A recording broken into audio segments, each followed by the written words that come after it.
வைகுந்த விண்ணகரம். இதுல என்னன்னா ஸ்வேதகேது என்கின்ற ஒரு ராஜா, அந்த ராஜா காரிய வைகுண்டத்துக்கு போயிருக்கார். காரிய வைகுண்டத்துக்கு போன உடனே ஒரே பசி. யோசிச்சு பாருங்க, பசியெல்லாம் தாண்டி போகணும்னா வைகுண்டத்துக்கு போகிறது. இப்போ ஏழை குறைய நீங்கள் ஒன்று சாப்பிட்டுட்டு வந்திருப்பேள், இல்லாட்டா முடிச்சுட்டு சாப்பிடுவேள். கொஞ்சம் நாழி ஆயிடுத்துனா பசி எடுக்கும் இல்லையா? இப்போ வைகுண்டத்துக்கு போகணுன்னு பசி இருக்குன்னு வச்சுக்கோ. அப்போ இஜிப்துக்கார மாதிரி இந்த மம்மிக்கள் அங்கே உண்டு. இஜிப்தில் மம்மி போனேன்னா அந்த காலத்தில் இஜிப்து மம்மிக்கெல்லாம் என்ன ஒரு எண்ணம்னா, போகும்போது ரொம்ப சாப்பாடு கீப்பாடெல்லாம் தேவை போல இருக்குன்னு எல்லாம் ஒரு கண்டெய்னரில் சாப்பாடை போட்டு கொஞ்சம் போகிற வழிக்கு ஏதாவது ஸ்வர்ணம் எடுத்துன்னு போகணும்னு புதைக்கும் போதே அதோட ஸ்வர்ணத்தை புதைச்சிருவா. போனோடனே நமக்கும் பசி எடுக்குதுன்னு வச்சுக்கோ. பின்ன எதுக்குன்னா வைகுண்டத்துக்கு போகணும்னு ஒரு எண்ணம் வந்துருதா? இவருக்கு பசி எடுத்திருக்கு.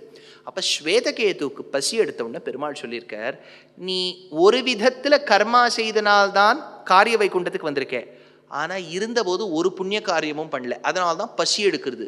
பசி எடுக்காமல் இருக்க வேண்டும் என்றால் துவயமகா மந்திரத்தை சொல்லிக்கொண்டே இருக்க வேண்டும்னு ஆச்சாரிய வரியாள்லாம் சொல்லிட்டு இருப்பா.